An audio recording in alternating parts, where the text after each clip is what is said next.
Hari ini kita akan bincang-bincang santai yang dikemas dalam bentuk podcast. Nah, podcast ini merupakan podcast perdana yang diselenggarakan oleh teman-teman BPC, Gerakan Mahasiswa Kristen Indonesia, Cabang Salatiga.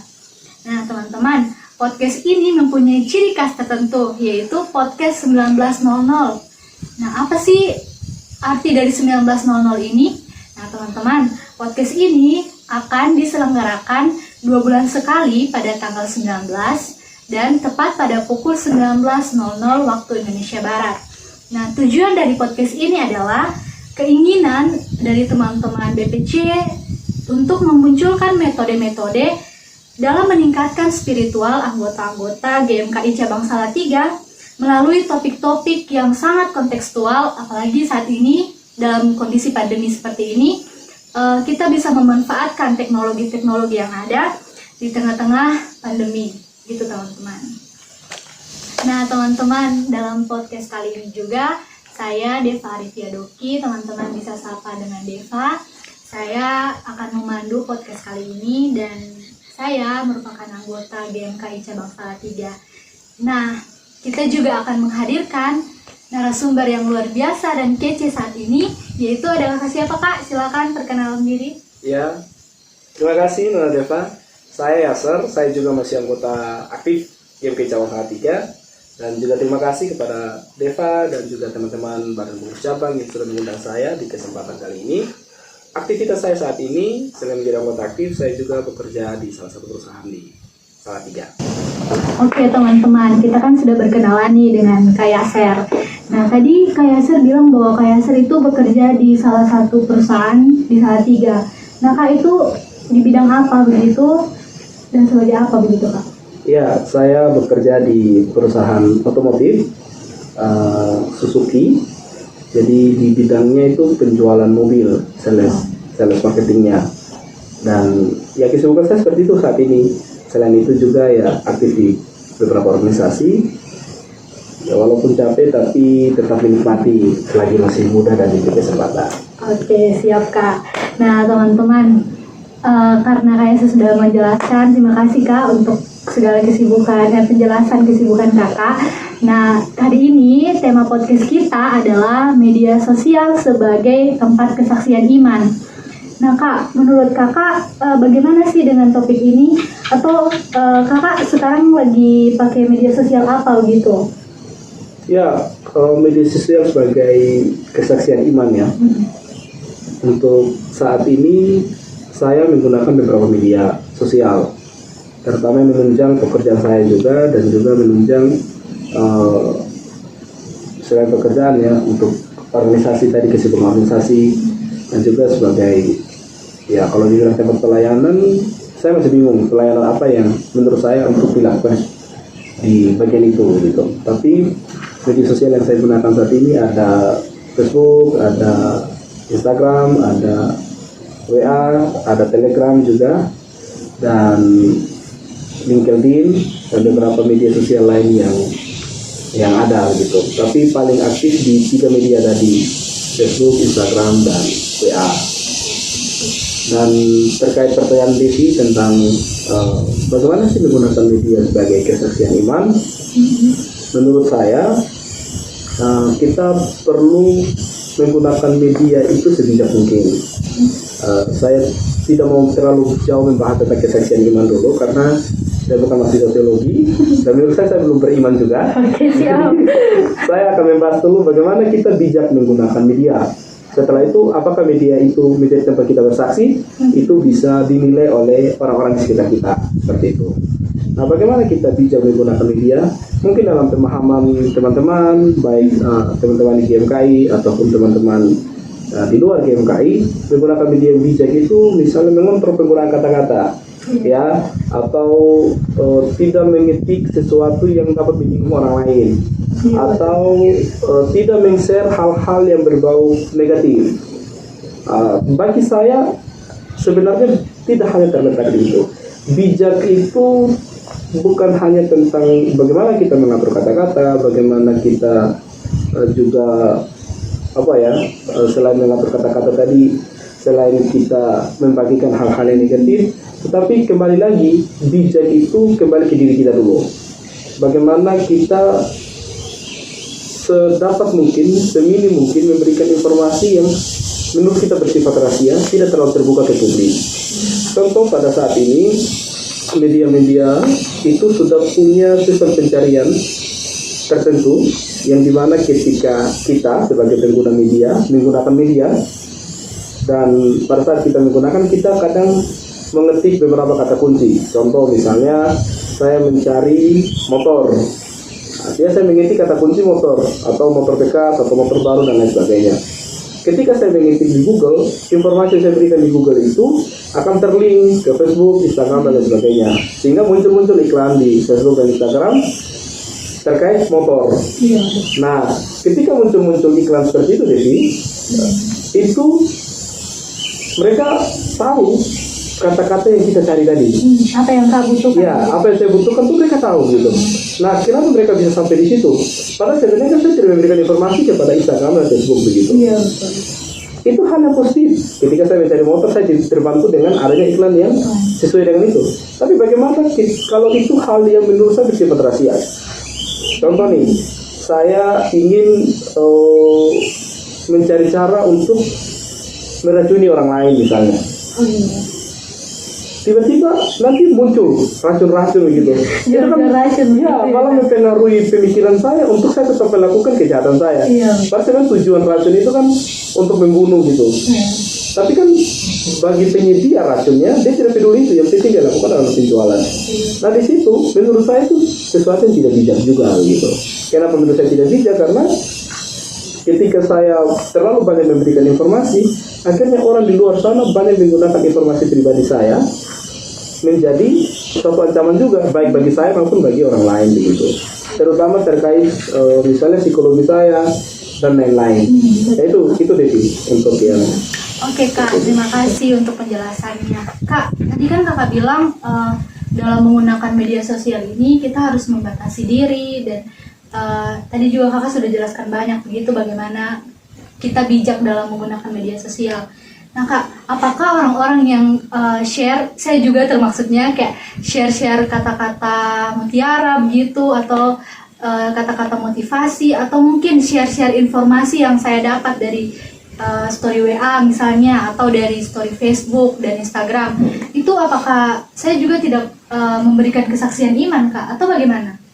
Ya, menurut saya itu bisa menjadi kesaksian iman dan juga bisa menjadi tidak begitu.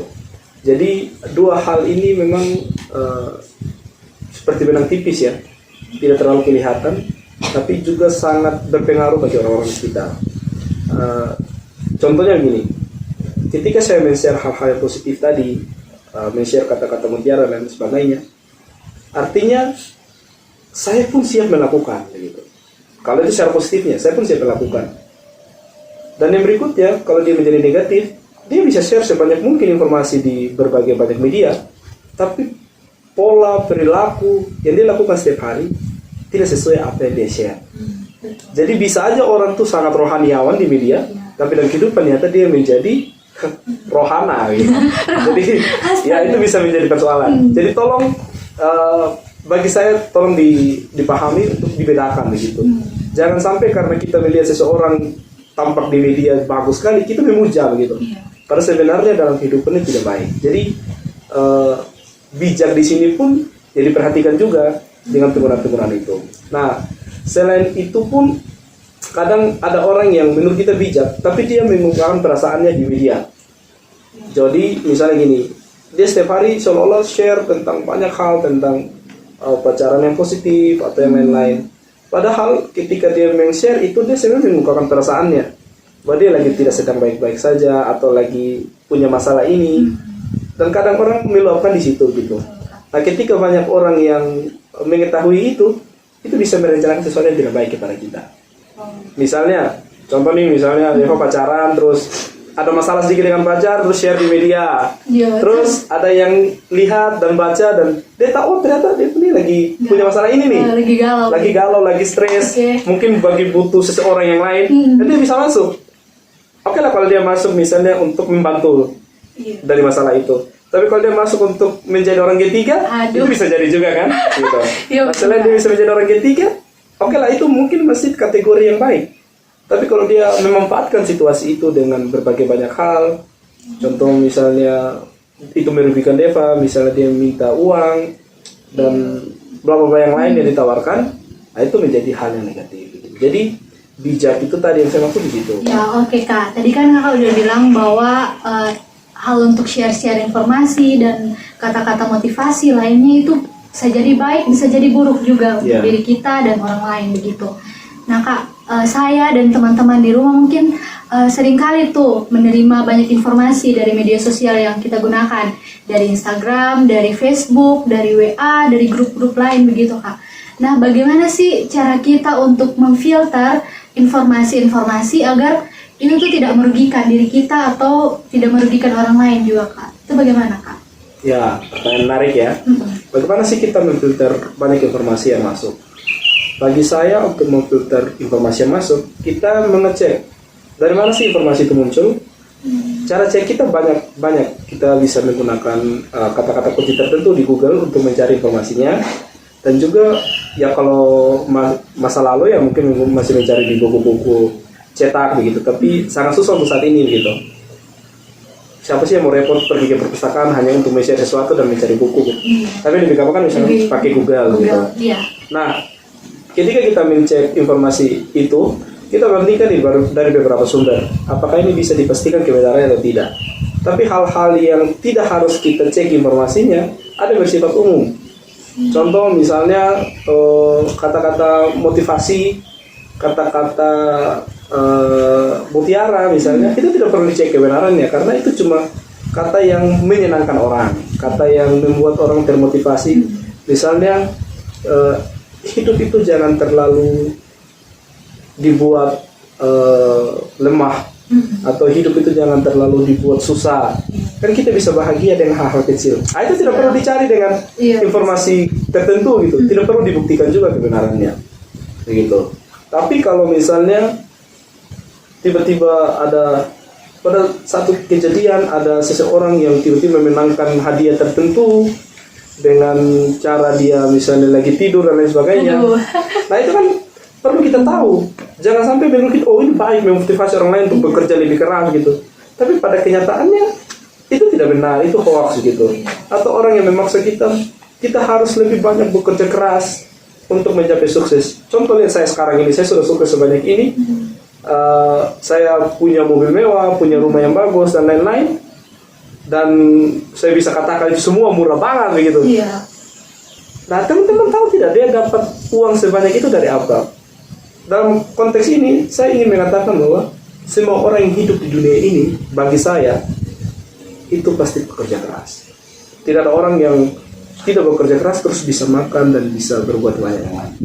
Nah kalau orang bilang bekerja sekeras mungkin, bagi saya boleh bekerja sekeras mungkin, tapi rezeki berkat masing-masing orang itu berbeda.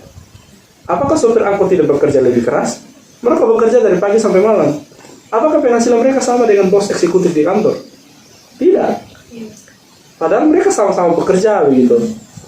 Tapi bekerja, orang bilang kamu bekerja cerdas. Ya kalau bekerja cerdas yang seperti apa gitu? Banyak dosen cerdas, tapi tidak punya banyak uang gitu. Padahal mereka sudah bekerja jadi dosen dan cerdas gitu. Tapi kenapa mereka tidak punya banyak uang? Tapi ada orang yang cuma lulusan SMP bisa punya pesawat, bisa punya banyak perusahaan.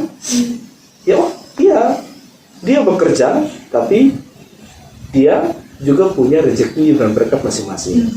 Jadi di situ. Nah, bagaimana kita mencari sumbernya tadi? Menggali. Kita lihat, menggali. Kita lihat apa yang mereka lakukan gitu. Bagaimana mereka bisa menjadi sukses begitu. Nah, kita lihat, usaha apa yang mereka lakoni. Nah, usaha yang mereka tekuni sudah berapa lama. Selain usaha ini, usaha apa lagi yang mereka kembangkan. Nah, kalau semua orang berpikir kreatif seperti itu, saya pikir ya mungkin kita akan mempunyai bakat yang sama juga gitu. Tapi tidak semua orang akan berhasil dengan satu bidang yang sama. Nah, itu bisa menjadi hal yang ini lagi ya. Mungkin kita akan bahas yang lebih datang, ke depannya ya, lebih dalam lagi. Tapi untuk saat ini menurut saya di situ dulu kita pembahasannya. Oke Kak, jadi ini jadi pelajaran buat saya dan teman-teman juga ya, biar kita kalau mau share sesuatu itu harus gali dulu informasinya, kita harus filter dan kita harus baru kita share ke orang lain. Nah Kak, Kakak punya pengalaman nggak sih pada saat share informasi itu Kakak nggak langsung cari-cari dulu informasinya atau Kakak nggak gali dulu informasinya tapi langsung share-share gitu aja? Pernah nggak sih Kak? Ya pernah gitu, sebagai manusia biasa pasti pernah gitu melakukan banyak kesalahan tanpa memfilter. Dan saya ingat satu kejadian, misalnya di beberapa hari yang lalu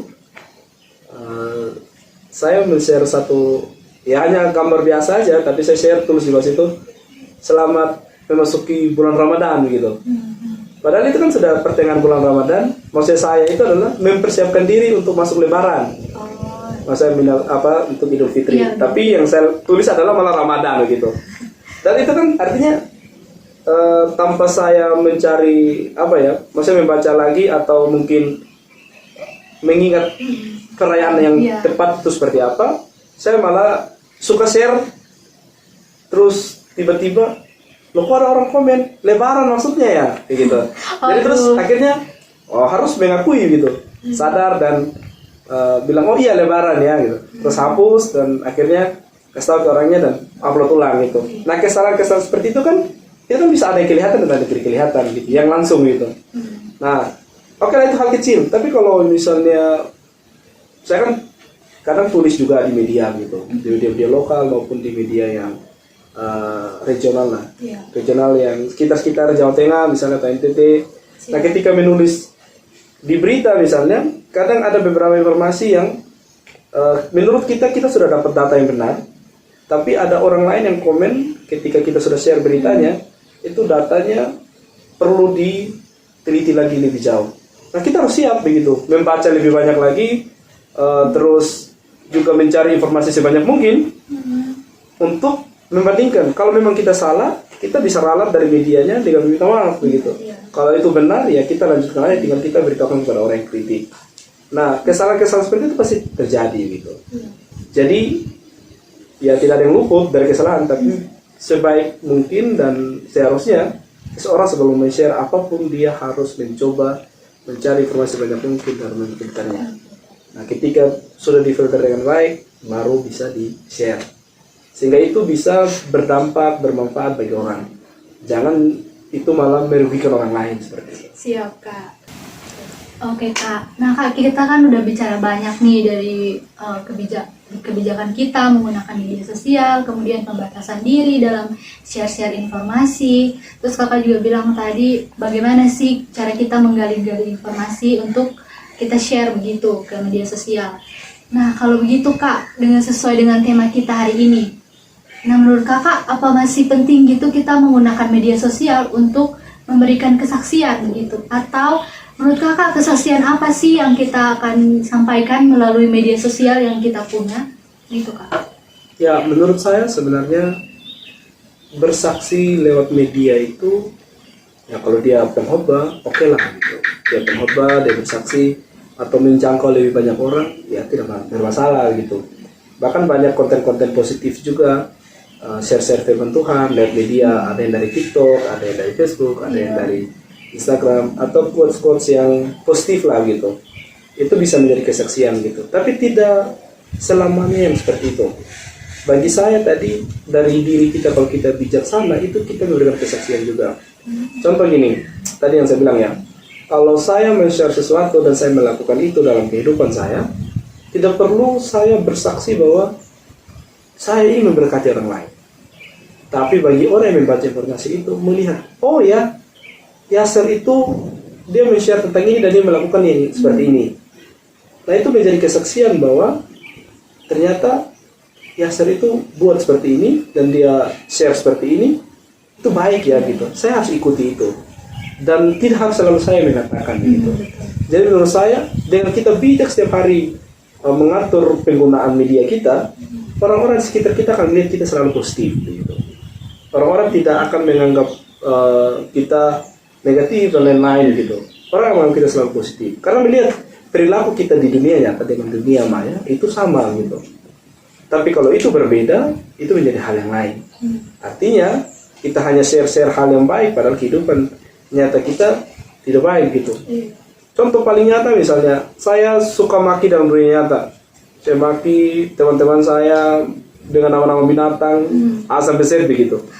Tapi di Facebook atau di IG atau di WA saya selalu share rema setiap hari, saya share tentang ini. Itu kan tidak sesuai dengan perilakunya saya, seperti itu. Akhirnya malah orang melihat saya, munafik nih, nggak baik nih, manusia ini. Dia seperti ini, tapi dia ngomong kosong tuh. Akhirnya kan malah negatif begitu. Apakah itu kita bersaksi untuk menjadi pribadi yang lebih baik bagi orang lain? Tidak gitu. Itu kita malah memperburuk kehidupan kita. Nah teman-teman jangan lupa bahwa apapun yang kita lakukan ini melekat banyak hal. Itu bisa saja suku kita, bisa saja agama kita, bisa saja jurusan kita misalnya. Contoh misalnya ketika saya suka melakukan kekerasan, orang akan melihat saya dalam 3 hal. Yasser orang Sumba, Yasser agama Kristen, Yasser jurusan ini. Oh ternyata dengan 3 hal ini membuat Yasser seperti ini. Terus akhirnya orang menjustifikasi bahwa semua orang yang berasal yang sama dari agama yang sama, suku yang sama tadi sifatnya seperti ini. Itu kan menjustifikasi hal yang tidak baik akhirnya. Jadi bijak itu untuk menjaga juga banyak hal tadi. Kalau kita lihat teman kita yang seperti itu misalnya, ya jangan kita seperti itu. Sehingga ketika orang melihat itu yang satu buruk dengan sukunya dia, agamanya dia, ketika pindah kepada kita, oh ternyata tidak semua ya, suku itu, agama itu, jurusan itu buruk begitu loh. Ada yang baik gitu. Nah contohnya ini, nah kita menjadi kesaksian ya. Iya, artinya kita tidak terbawa kepada lingkungan yang buruk, kita terbawa kepada hal-hal yang bersifat negatif tadi. Akhirnya kita menjadi kesaksian yang baik bagi orang lain. Nah itu bagian dari iman. Karena tidak selalu tadi saya harus menshare firman Tuhan, baru saya dikatakan beriman begitu. Bersaksi. Ya, tapi dari kehidupan saya sudah menjadi berkat bagi orang lain. Ya, seperti itu. Siap. Jadi kayak bersaksi itu tidak hanya kita kayak harus omong-omong terus di media atau kita harus share-share, tapi dari kehidupan kita begitu Kak. Kayak tindakan kita pun tanpa kita bicarakan, tanpa kita berkuar-kuar begitu di banyak orang, mereka sudah bisa melihat bahwa oh ini menebarkan hal yang baik begitu. Ini dapat menjadi contoh buat saya kayak yang tadi Kakak bilang begitu. Ya, betul sekali. Karena bagi saya memang cara kita bersaksi itu harus seperti itu gitu. Tidak yang harus berkuar-kuar tadi. Karena orang akan melihat kita. Dan jangan lupa bahwa kita ini ciptaan yang segambar dan serupa dengan Allah. Itu hal yang paling utama yang harus kita ingat. Kita segambar dan serupa dengan Allah. Nah, ketika kita segambar dan serupa dengan Allah, yang tadi saya bilang, ada diri Tuhan dalam diri kita yang melekat juga. Perilaku kita menentukan orang melihat apakah Tuhan yang kita sembah itu sama. Kalau semua orang Kristen tadi tiba-tiba sukanya mabuk-mabukan dan sukanya hal-hal yang negatif, orang akan mencap bahwa Tuhan orang Kristen itu negatif. Ya kan? Mereka menunjukkan judge ya. Tapi kalau orang Kristen itu banyak yang positif, orang akan melihat oh orang Kristen itu banyak positif ya kayak gitu. Jadi orang melihat dan pola orang melihat kita ya itu berbeda gitu. Nah bagaimana tadi yang saya bilang, kalau kita melekat banyak hal dalam diri kita, ya kita harus menjadikan diri kita sebaik mungkin. Dan jangan lupa bahwa setiap manusia itu pasti punya kesalahan dan dosa. Gitu. Jangan karena kita sudah berdosa untuk satu hal, malah kita berbuat, oh karena saya sudah kotor, saya harus kotor di segala hal gitu. Tidak gitu, tidak seperti itu. Atau karena Tuhan sudah mengampuni saya bebas melakukan dosa apapun. Oh juga tidak seperti itu gitu. Tapi ketika kita punya dosa, ya kita imbangi juga, misalnya kita melakukan kebaikan. Contoh saya maki hari ini atau saya berbuat kasar terhadap orang lain, tapi itu tidak menjadi alasan untuk saya tidak membantu orang lain. Ya kan? Jangan karena oh saya sudah berbuat kasar nih, saya lagi tidak mau bantu orang lain. Nah itu kan hal yang kontradiktif. Akhirnya membuat kita, ya karena saya suruh buat ini, saya tidak boleh buat ini. Saya suruh buat ini, saya tidak boleh buat ini. Dan ingat juga tidak ada orang yang benar-benar suci, tidak ada orang yang benar-benar ini ya, tidak punya kesalahan. Semua orang punya kesalahan, semua orang punya masa lalu. Ya, lihatlah apa yang dia perbuat begitu. Itu. Oke. Baik Kak, terima kasih untuk pencerahannya yang sungguh luar biasa Kak. Nah oke Kak, terima kasih.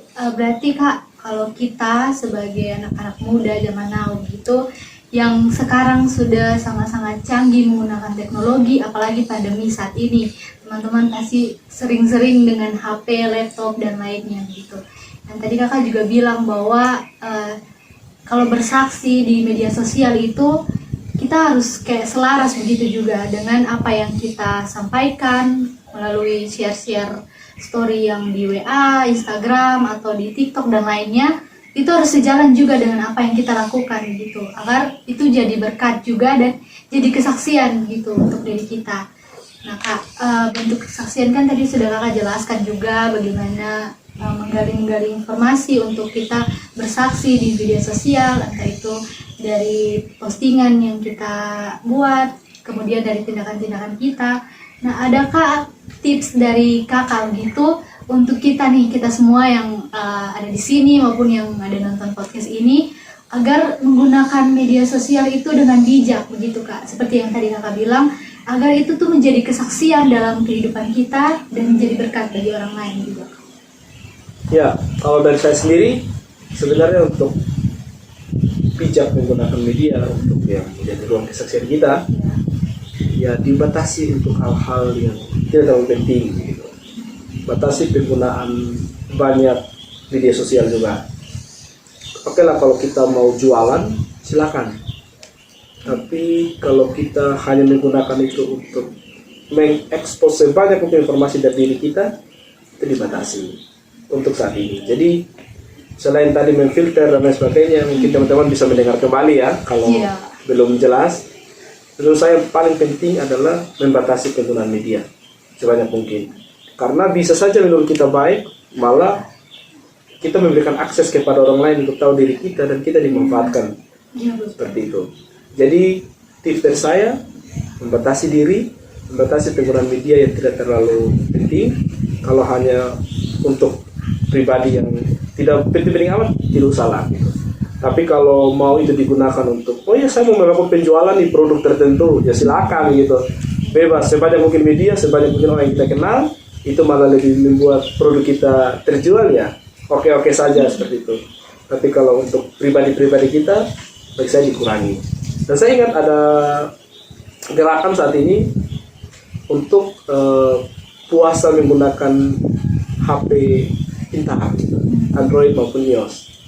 Nah, jadi teman-teman yang saya baca ya, saya terutama baca di media-media internasional, sudah banyak gerakan tentang itu, di mana banyak orang akhirnya sadar bahwa informasi pribadi mereka terlalu terbuka bagi publik.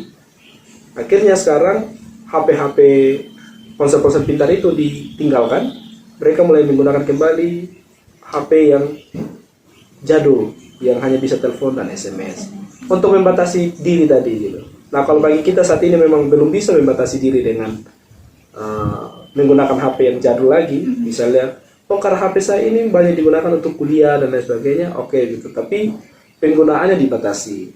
Contoh misalnya saya dari pagi sampai malam ketika kuliah saya akan menggunakan HP ini, tapi untuk hal-hal yang tidak penting ya saya gunakan HP yang kecil aja begitu. Atau malah lebih baik lagi misalnya untuk telepon dan untuk misalnya teman-teman yang kuliah online, kalau punya laptop ya lebih bagus pakai laptop, dan segala share sesuatu tuh bisa lewat laptop aja, email dan lain sebagainya. Dan HP kecil itu hanya untuk khusus telepon dan SMS. Kenapa? Karena di situ kita tidak terlalu banyak aplikasi, akhirnya pikiran kita lebih banyak positif.